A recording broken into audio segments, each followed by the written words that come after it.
सरिता कौशिक आपल्यासोबत आहेत.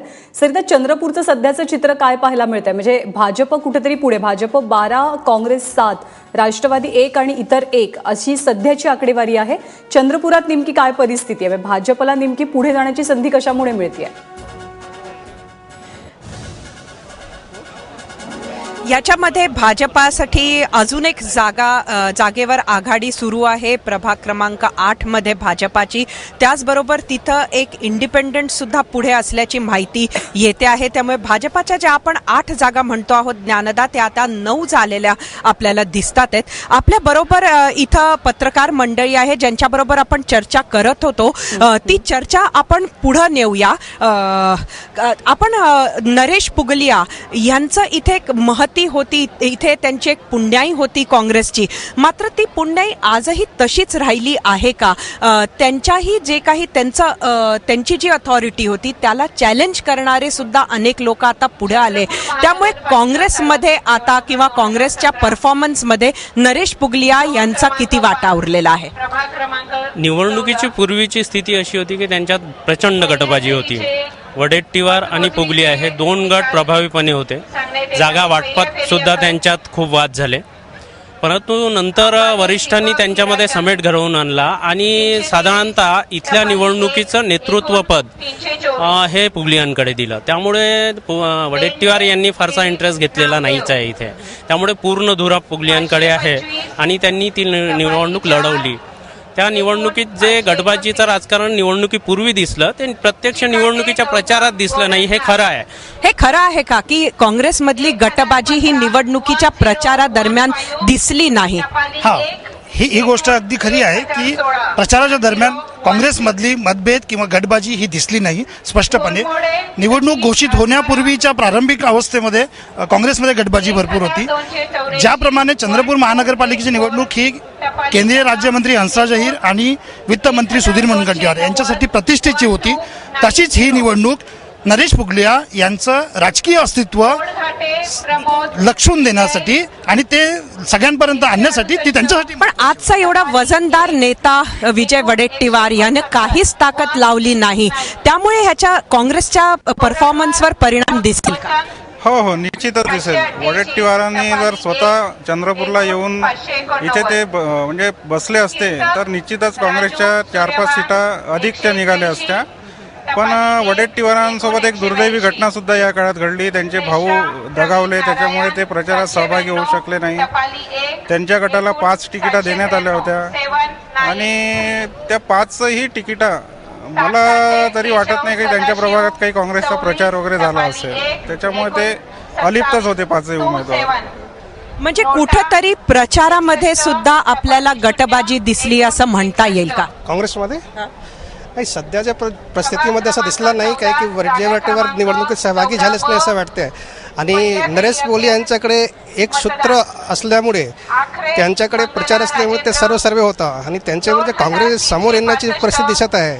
मागच्या वेळच्या पेक्षा जास्त म्हणजे एक निष्ठ जे सत्ता येणार नाही, बीजेपी समोर चाललं आहे. तरी पण निवडणुकीत एक हाती धूर असल्यामुळे सध्या काँग्रेसची परिस्थिती चांगली दिसत आहे. खरं तर आपल्याला मतदानाची टक्केवारी सुद्धा चंद्रपूरमध्ये जी अपेक्षित होती त्यापेक्षा भरपूर कमी झाल्याचं चित्र दिसलं. 52% हे मतदान झालं.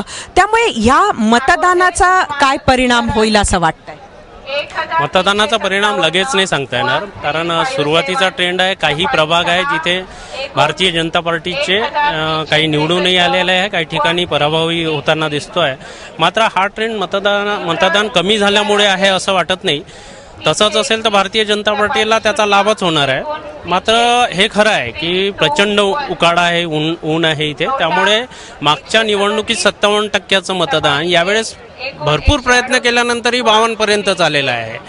याच्यावर चिंतन व्हायला पाहिजे असं वाटते. मला तर असं वाटते अगदी उन्हाळ्यात ही निवडणूक होऊच नये, कारण उन्हाळ्यात खूप प्रश्न येतात.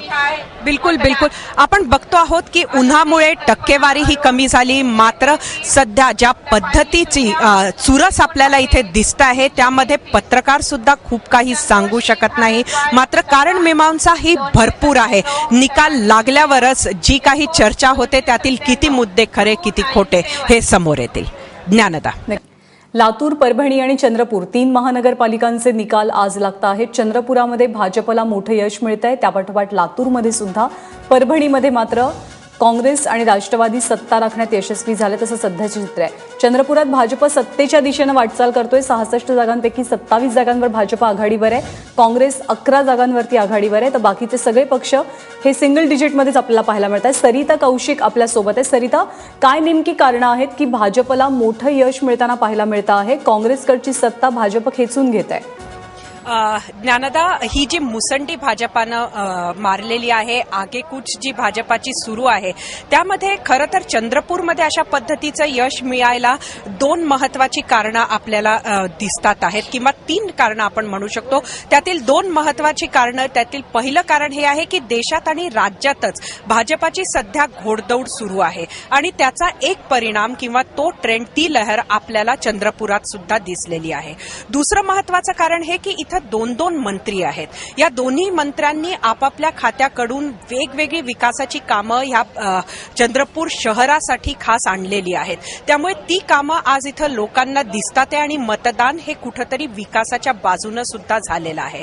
आणि तिसरं कारण म्हणजे काँग्रेस, जी इथं अतिशय बलवान होती एकेकाळी, त्याच्यामध्ये आंतरिक वाद, आंतरिक झगडे, त्याचबरोबर झालेले मतभेद, काँग्रेसची ताटातूट, ही सगळी सुद्धा कारणीभूत ठरलेली आहे. आणि त्यामुळे ही 3 महत्वाची कारणं आपण म्हणू शकतो, ज्यामुळे भाजपानं ही मुसंडी इथे मारलेली आहे. अजून बहुमत मात्र ज्ञानदा इथं मिळालेलं नाहीये, किंवा बहुमताच्या आकड्यावर सध्या आगेकूच नाहीये. मात्र आपल्याबरोबर जी पत्रकार मंडळी आहेत त्यांच्याशी आपण बोलूया या निकालाबद्दल. सध्याचा जो काही ट्रेंड दिसतो आहे त्यामध्ये ही जी मुसंडी भाजपानं मारली आहे त्याची कारणं तुम्हाला काय दिसतात? जसं मी मगाशीच सांगितलं, इथला जो मतदार आहे हा विकास धार्जिना आहे. विकास कामं इथल्या मतदारांना आवडतात, ते वेळोवेळी त्यांनी सिद्ध केलेलं आहे. याही निवडणुकीत इथे जी सुधीर मुनगंटीवार आणि हंसराज अहिर यांनी जी मोठ्या प्रमाणात विकास कामं केली, त्या विकास कामांना ही मतं मिळालेली आहे. दुसरी बाजू अशी आहे की काँग्रेसला जो मुद्दा मांडायचा होता तो व्यवस्थितपणे त्यांनी मांडला नाही. करवाढ, काय मुद्दा काँग्रेसनी मांडायला पाहिजे होता? निवडणुकीमध्ये काय चूक झाली असं आपण म्हणू शकतो? निवडणुकीमध्ये काँग्रेसची एकतर वेळेवर तयारी झाली. इथे आधी काँग्रेस निवड मतभेदांमध्येच इथे गुरफटून असली. वडेट्टीवार आणि पुगलिया यांच्यामधलं भांडण हे अगदी विकोपाला गेलं होतं शेवटच्या क्षणापर्यंत.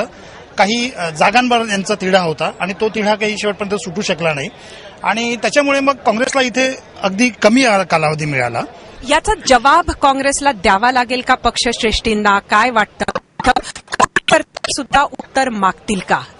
नाही, कार्यकर्ते मागतील, पण तशी परिस्थिती नाही होत. सुरुवातीपासून जे विकास काम 2 मंत्री होते, सोबत नरेंद्र मोदी यांच्या मार्फत जे लोकांना अपील गेला आखरीमध्ये की तुमचे मत आमच्यापर्यंत पोहोचेल, त्याच्या लोकांनी उत्तम प्रतिसाद आणि चांगला पॉझिटिव्ह प्रतिसाद दिला असं म्हणता येईल आणि लोकांनी बीजेपीला मतदान केलेलं आहे.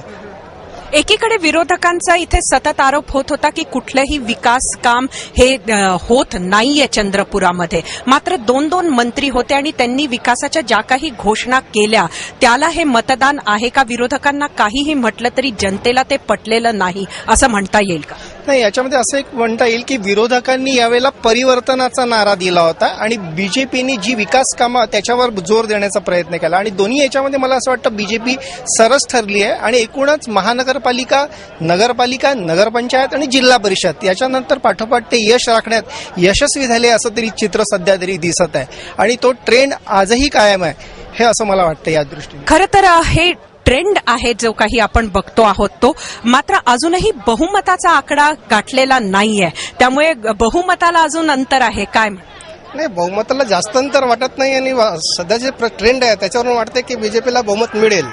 34 सीट बहुमतसाठी पाहिजे आणि सध्या 27 वर बीजेपी येऊन बसलेली आहे. बहुमताच्या अगदी जवळ बीजेपी जाईल याच्याबद्दल शंकाच नाही.